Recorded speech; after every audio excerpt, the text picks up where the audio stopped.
Data protection and privacy teams are under more pressure than ever with new laws, AI oversight, data breaches, and the constant expectation to do more with fewer resources. That's why TrustArc built a modern privacy and data protection management platform powered by Arc Intelligence.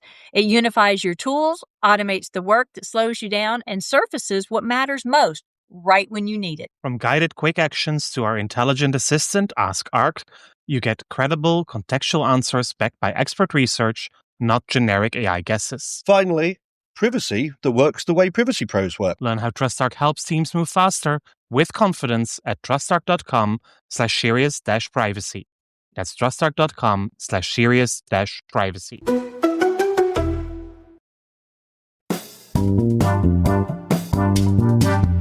This is Serious Privacy.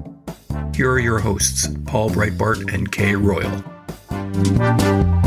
This week, we turn our attention to the Middle East. The Dubai International Financial Center is the leading global financial center in the Middle East, Africa, and South Asia. And already since 2004, the DIFC has had data protection rules in place, which in 2020 were replaced by a modernized data protection law, which even includes rules on international data transfer, standard contractual clauses, and the like. Supervision is in the hands of a data protection commissioner. And while Kay is on the road this week, my guest is Laurie Baker, the Vice President Legal and Director of Data Protection at the DIFC.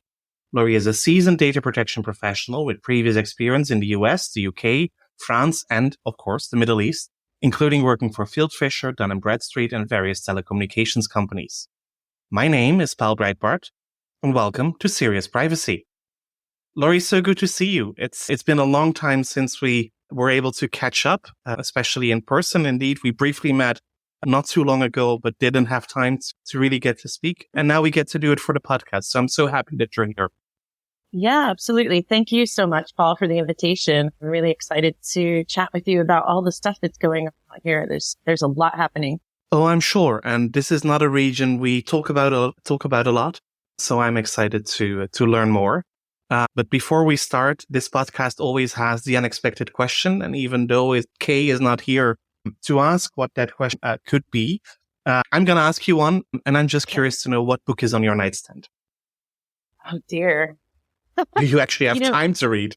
I don't have a lot of time to read, but I like to ostentatiously place books on my nightstand that I hope to read someday. One of them is actually by a really good friend of mine who I went to university with, and she authored 2 books now.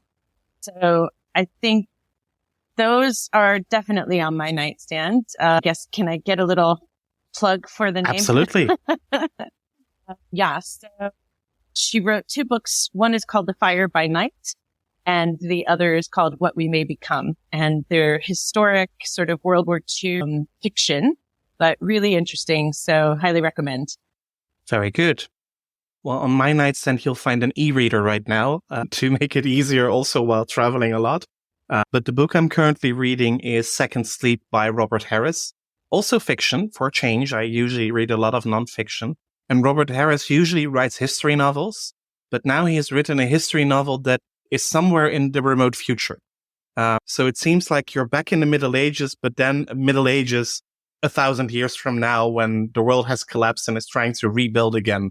And they're trying to look back at what people in our day and age were doing. Okay. So it's fascinating for a fiction novel, science fiction at the same time a history novel. So it's very special. Yeah, no, that sounds really interesting. It's a good distraction from the dystopic world that we're sometimes living in today. Yeah, absolutely. Funny enough, yeah, this is dystopic, right? To some extent, yes, it is. Yeah, the future medieval, maybe not so much, but yeah, interesting. Absolutely. So tell me, how did you end up in Dubai? Wow. Yeah, it was kind of by happenstance. I mean, my husband's job actually brought us here.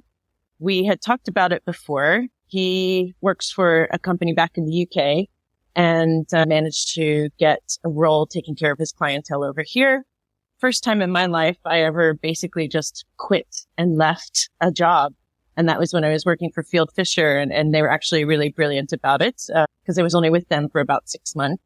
And yeah, I moved over, and within about a week I had a temporary role, and then I had a permanent role working for a company based out of Afghanistan, actually, but had their legal and finance functions here in Dubai. And a year after that, I started working for the commissioner's office in DIFC. Must be really exciting to join the regulatory community that way. It was really interesting. And, having done the role of a DPO, sort of data protection council and what have you for many, many years before that in the UK, I really actually love being on the regulatory side of the fence. It's quite interesting. There's a lot of that I remember, I guess, from a past life. It's been about 5 years now. But, it's why we design everything the way we do to make it easier, to make it more sort of plain language direct for the smaller to medium enterprises in the jurisdiction to be able to follow along. It's not to say that other regulators are convoluted or what have you, but we have a lot of new joiners, new starters in terms of the businesses here, and we need them to get up to speed pretty quickly. So it needs to be very, very direct and very hands-on, in fact, as well. So we do spend a lot of time actually getting to speak with our constituents too. So why does Dubai have specific legislation and supervision for the financial industry, for the financial sector, and not an omnibus data protection law like you would see in Europe and is being discussed in the US?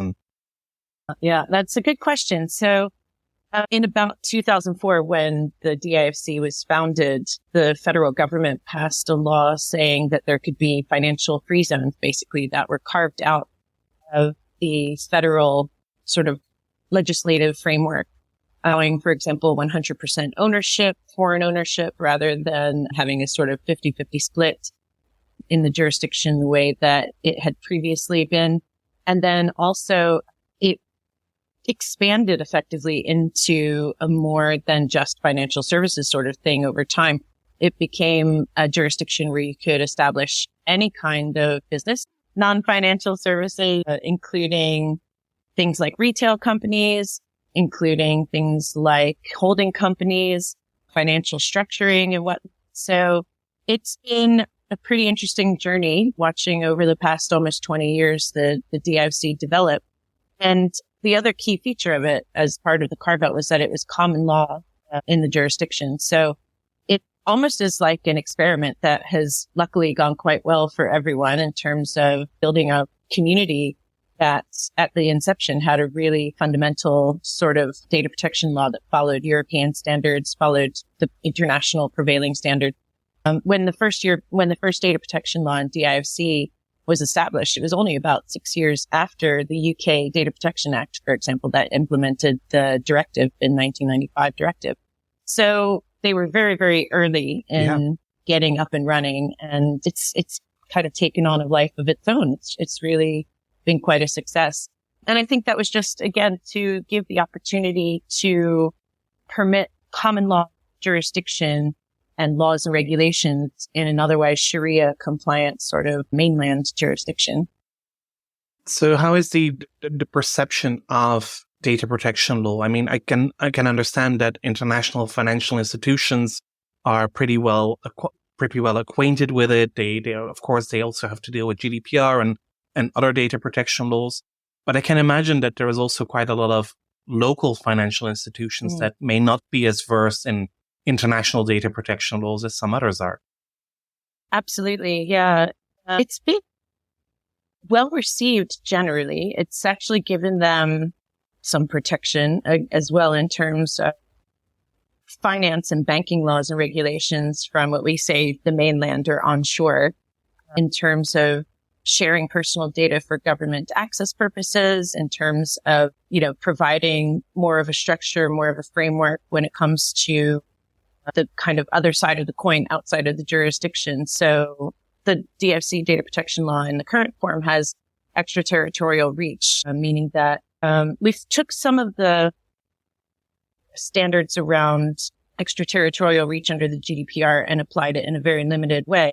So any company, any other bank on the mainland side, a branch outside or even the headquarters, say, for example, they're headquartered out of Abu Dhabi or just Dubai or what have you. If they're regulated by the central bank, our DFSA, the Dubai Financial Services Authority, who's also subject to the data protection law, needs to implement it with respect to their the companies that they've authorized. It applies to that relationship as well. It applies to the context of processing as well. So it's been well received. It also has been, on the other side of the coin, really misunderstood sometimes because they kind of think, well, we've got the GDPR, we've got this DIFC data protection law. We didn't know that there were these requirements to have transfer clauses in place, for example, like under the GDPR. We were just about free and clear of that by being solely operating here in the Middle East. But now that we've got the DIFC law, we have to deal with that as well. So there's been some adjusting, but the good thing too that we get to say is, look, this brings you up to international standards. If you want business from outside of the Middle East, this will help you legitimize that. Oh, absolutely. And that part I certainly appreciate. So when we look at the DIFC legislation, I guess it's to a large extent comparable to what we know in terms of the principles of data protection law, as also recognized already in 2009 by the International Conference. But are there any specificities also for the Arab world, for Dubai specifically, where you really, basically have something special? Yep. Yeah, we took a look at the GDPR when it was published in 2016 and when it became enforceable in 2018. And we thought, what do we want to do with our law? It had been only updated in 2007 from the 2004 law. And we thought, okay, we need to align. We need to do something, but we don't want to just copy paste the GDPR. That didn't really make sense. So we looked at seeding some pieces of the law that tackled things for our innovation hub, for example. At the time, it was called the FinTech Hive, that would allow for data subjects rights when using technology that couldn't really permit data subjects rights. For example, the impossibility around erasing data if you were using certain types of advanced technology. So we created a notice requirement for that. We took a few bits and pieces that we really liked from California.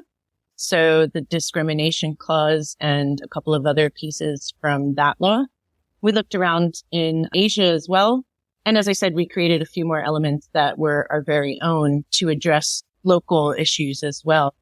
If you'll notice, for example, special category data mentions communal origin. That's one of our pieces around sort of the Arab and Bedouin kind of origins and what have you in the local region.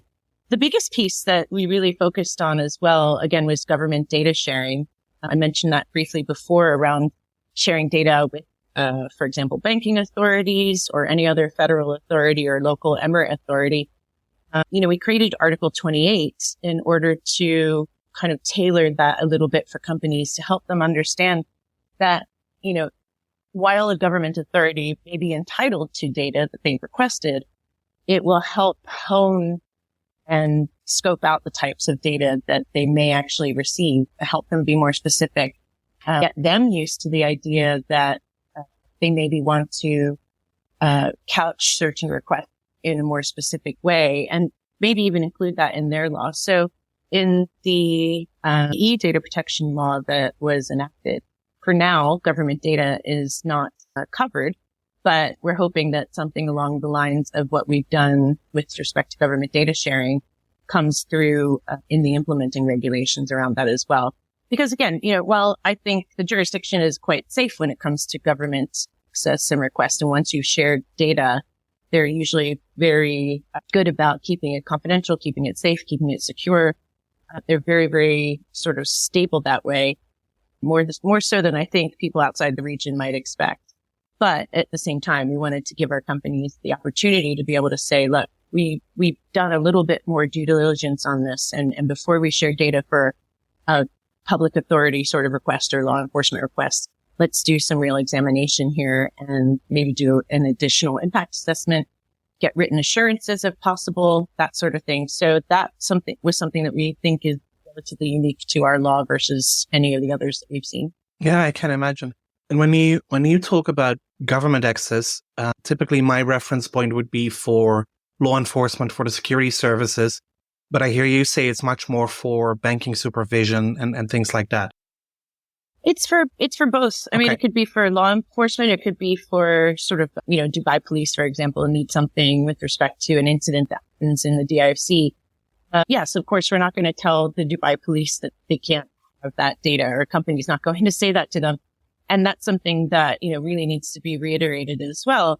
It's simply providing the sort of more safeguards around actual sharing data with government authorities, because in the region, until recently, there haven't been a whole lot of other laws on the other side or protocols to say what we'll do with it. It's mainly around trust, which, as I say, there is a lot of trust to be had. The government authorities have no reason to sort of misuse the data. But from our perspective, it helps us to be able to provide a bit more diligence and credibility, I think, around the sharing when it comes to international scrutiny. I must say I'm not very much at home in the legislation in general in the Middle East, and certainly not in Sharia law. Is data protection a topic that would even be addressed in Sharia law? Yeah, interestingly, it is. It's something, maybe it's not specifically called that, but just to give you an example of something that came up during the pandemic. So that was 2020, as we all recall. The UAE data protection law and the Saudi data protection law, neither of them came out until 2021. However, the UAE authorities during the pandemic made it very, very clear that if you collected and misused personal data, because obviously there was so much personal data being collected at restaurants, being collected in order to get, sort of permission to go out or be able to have your little walk around and stuff like that. And it was all online. It was all processed. They made it very clear in their protocols that there would be fines and investigations and whatnot if that data was misused, if it was collected inappropriately, it was shared inappropriately. So there were privacy elements to that. And that actually came as well probably from the health data law that existed prior to the pandemic anyway. So that was one of the main data protection laws, sectoral, not national, but did exist on the sort of mainland side of things prior to the pandemic. It is a concept definitely here, and it's now becoming something that is going to be implemented when the UAE regulations come out. That will be implemented after that, the 2021 law. And Saudi Arabia actually has a law that will be implemented probably by September this year, hopefully, if the regulations, permit, and if there are no other extensions when it comes to grace periods and so on. So things are actually moving now in the Gulf. Yeah, absolutely. It's really all happening. And it's a really exciting place to be right now for privacy, actually. It feels a bit like Europe or the UK 10, 15 years ago when I first sort of got there in 2007, I guess it was, 2006. Everybody was kind of looking around a few years after the directive came out, kind of going, what do we do with this? Should we do something? Should we do something with this? And, if what, what's it going to be?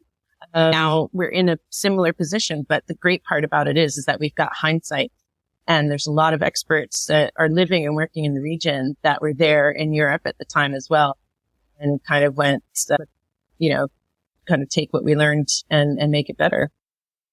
It's impressive. And I've seen the Saudi law coming past. I have not had the time to look at it in detail yet, but I'm sure, given also the size of the country and the weight it has in the region, that will also bring a serious impact to other jurisdictions that may not yet have data protection laws on the books. Yeah, absolutely. I mean, it's interesting. A lot of places around the region do have data protection laws in place, but whether they have a regulator that is up and running, or if they need to make amendments or adjustments, you see it kind of everywhere now, all the way into Central Asia.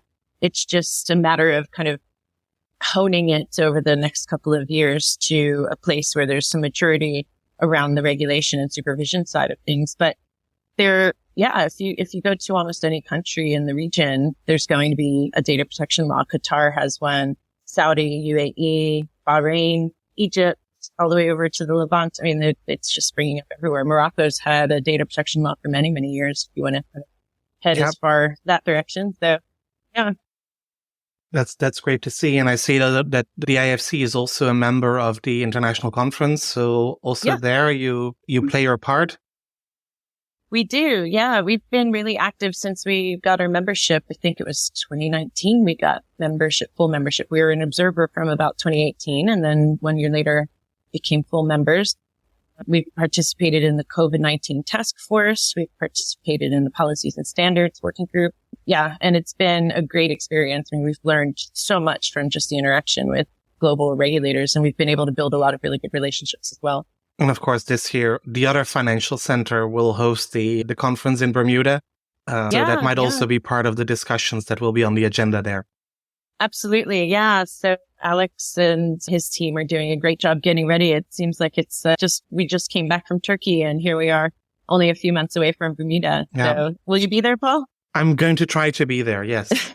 Also because I'm now also with the Jersey Data Protection Authority, of course. So for the first time since 2015, I would also be able to join the closed session again, which is, of course, something that I always really enjoyed while I was with the Dutch DPA and running the secretariat of the conference. It'll be great. So one of the things when I looked at your legislation and the whole setup of the data protection law and the DIFC is a thing called EDMRI, the Ethical Data Management Risk Index. Another thing that I feel is quite unique. It feels a bit like transfer risk assessments, but also not. Can you talk a bit about what it is, how it works, why you have it? Absolutely. Yeah, the EDMRI. We've got to think of a better name. Maybe that could be one of the outcomes of this is we can have a contest for a better name. But Ethical Data Management Risk Index, something that after Schrems 2, a few of us around the DIC consultancies, law firms, myself, what have you, are kind of going, all right. So on paper, though, doesn't everybody seem to be like trying to do something about complying with the laws, and we keep missing the mark? Who's, really out there that actually is doing it right? And it seems like the conclusion is very few based on what we keep seeing from the the litigation in Europe. So what can we do to help get it right was the question. What can we do to aid that? And so this was going back to probably, about September 2020. We came up with a list of about 30 or 40 criteria that we thought, just how do we figure out what's going to happen in the jurisdiction when an importer receives personal data? So not just kind of adequacy in the sense of our laws are the same. It looks an awful lot the same. We regulate the same, the kind of other regulations that exist like cybersecurity and so on are all there. This is really what will happen when the data arrives on the ground. Exactly. We looked at all of that as factors that contribute then to, once it does end up with that importer, how likely are they to comply? I don't know if that's predictable. I don't know if we quite got it right. We have published it as guidance. We haven't made it something that if you don't use the EDMRI, you're going to be breaching the DIFC data protection law. But we've taken a chance on this sort of risk assessment for entities. Anybody can use it, really. It's, we put it from our point of view for our entities, but anybody can use it. Just to say, if you send data to this jurisdiction, you might be taking a big risk, or no, it's not going to be that risky at all. It seems like it'll be pretty safe in these hands. And we've also included looking at jurisdictions even within Europe. We've looked at jurisdictions like the UK, in the United States, and kind of said, even with adequacy, you might be still taking a risk. Yeah. You might not be completely free of risk and making sure that your importers are complying with data protection laws there. So take a double look. And if you think that you're going to be sending something based on our analysis to a company that might put your data at risk, then do what we call the EDMRI Plus. So it's a due diligence tool that we also developed as a companion to the EDMRI to say, okay, you've gone to the medium to high risk and high risk jurisdictions. Just at least conduct this. We think you should conduct this assessment, which is comprised of, I think, about 17 questions that says, what have you done with the data? How do you process it? Do you have the appropriate policies in place? Why are you thinking about sending data to this place? And then the other half of the question, are, okay, then tell us what you know about that importer, specifically about that importer. So the idea being, adequacy, fine, but it doesn't mean that because laws are in place, everybody complies. Mm-hmm. Take a look at that importer. And if you can answer these questions, such that you feel comfortable sending the data to that importer, fine. But our guidance basically says if you answer no or I don't know to a lot of these questions, you probably want to go back and get those answers updated so that you do know and that you can say yes to a lot more of them. And if you can't, because the importer is unwilling to share that information or they just simply don't have the structures or frameworks in place that help those answers turn from no to yes, you may want to rethink about it. Again, just as the regulator, all we can do is give guidance, but that's our view of the world rather than sort of making you do the assessment on your own, let's say, and still maybe get it wrong, going back to the original sort of premise. So these are We'll at least try to help you. self-assessments. They don't need to be submitted to you for approval or review or whatsoever. No. I mean, we haven't taken that step. I don't know if we ever will. I think the important part about it is that they maintain that sense of accountability, but it's giving them a little bit of breadcrumbs along the trail to sort of say, you probably are taking a big risk here. And look, we understand your businesses. You have to do what you have to do, make your own decisions in the end.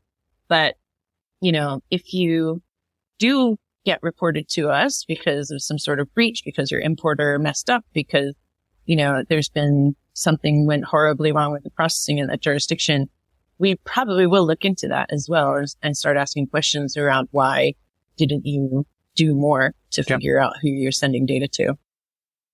Fascinating. And then you also have your adequacy decisions. All the EU Commission adequacy decisions are mirrored from what I've saw. But there's also specific ones from the own region, including for Colombia and Singapore and the APEX CBPRs.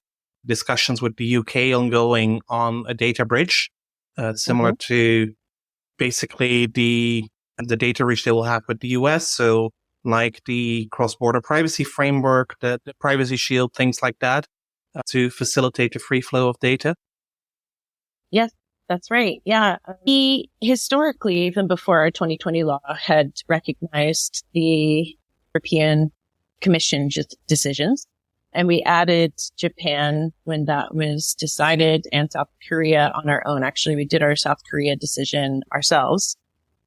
We also added a few others, as you said. So Colombia is one of our own decisions, Singapore, and then the CBPRs, which was, as you said, the APEX CBPRs at the time. Now we're participating heavily in the Global CBPR Forum.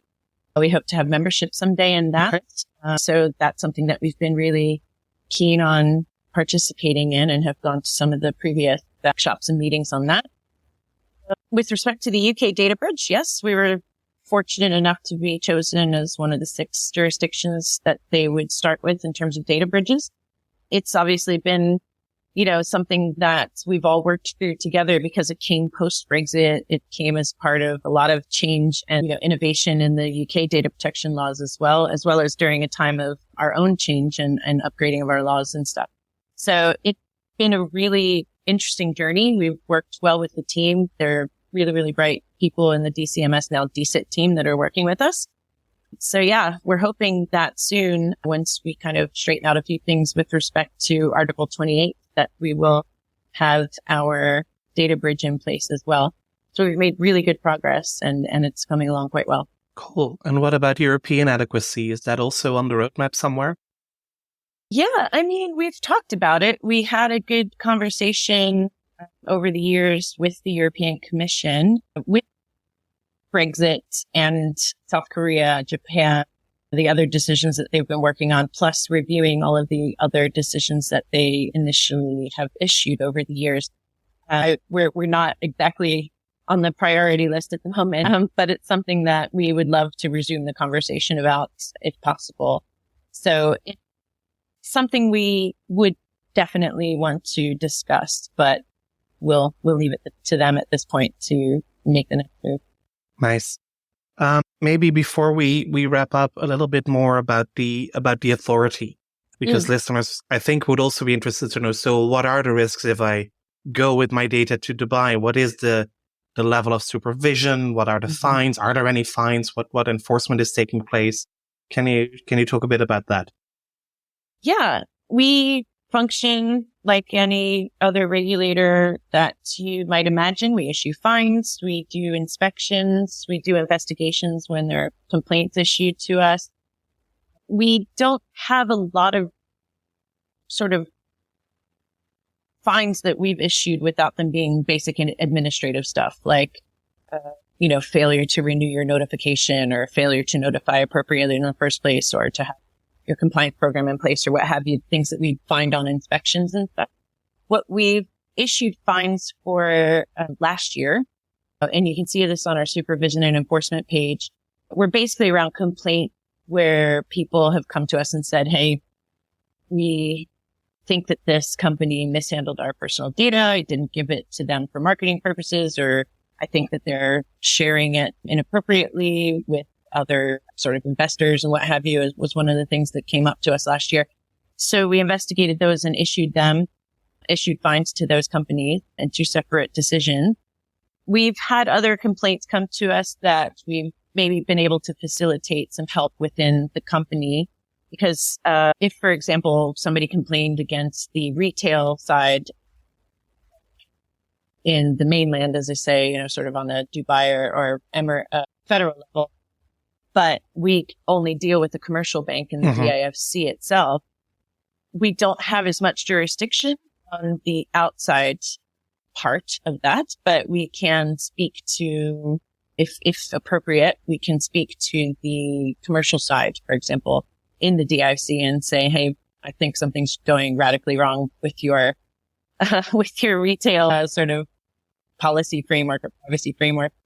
And you might want to look into that. But other than that, we can't do a whole lot after that unless there's a direct sort of a nexus with the DIFC companies. So, and would you look to forward the complaint to the UAE data protection authorities?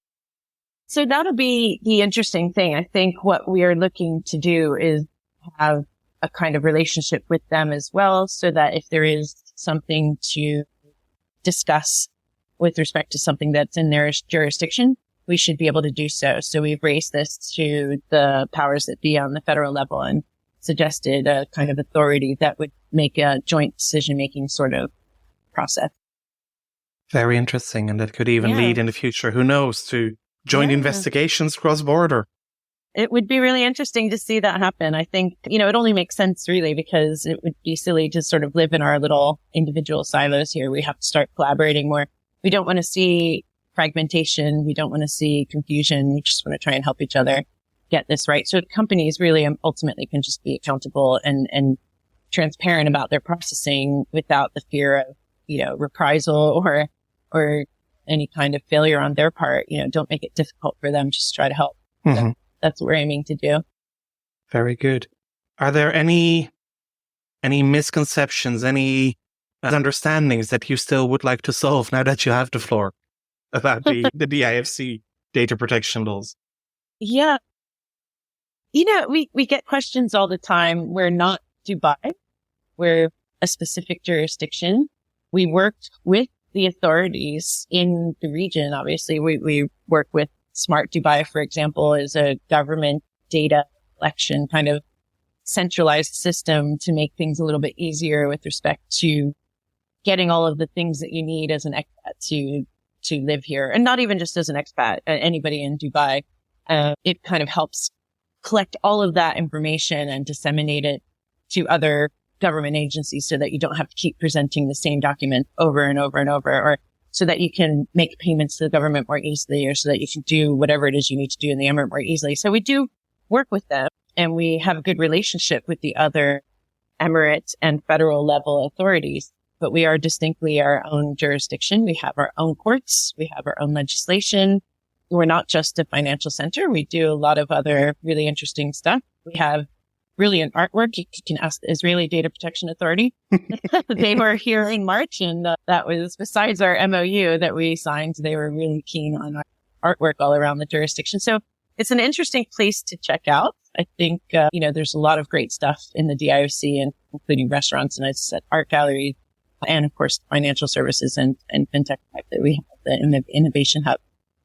So yeah, I think I encourage everybody to come out and visit us. And if you do, just give us a shout. Well, thank you very much for that. And thank you very much for enlightening us about the wonderful world of the DIFC. I've learned a lot, and I'm sure our listeners have too. And on that note, we'll wrap up another episode of Serious Privacy. If you like the episodes, please rate and review us in your favorite podcast app or on your favorite podcast platform. Join the conversation on LinkedIn. You'll find us under Serious Privacy. You'll find the podcast on Twitter at Podcast Privacy. You'll find Kay on social media as Heart of Privacy and myself as Earl Paul B. Until next week, goodbye. That was Serious Privacy.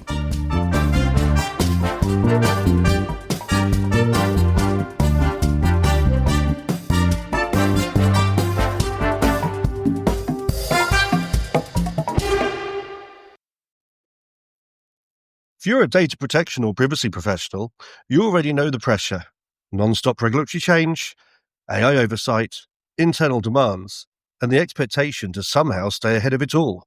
And the old patchwork of tools just isn't cutting it anymore. No.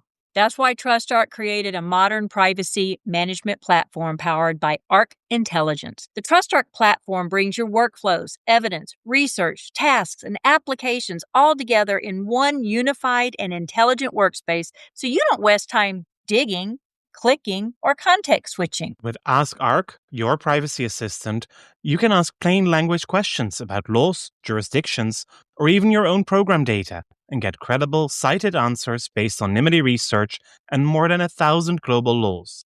It's explainable, transparent, and purpose-built for data protection and privacy. So if you need to add a vendor, create a cookie banner, or start an assessment, quick actions take formally complex tasks, turn them into bite-sized guided workflows to save you time. It's a platform that thinks like you, works like you, and helps you move faster with confidence, whether you're a seasoned DPO or you're just getting started. See how modern privacy gets done.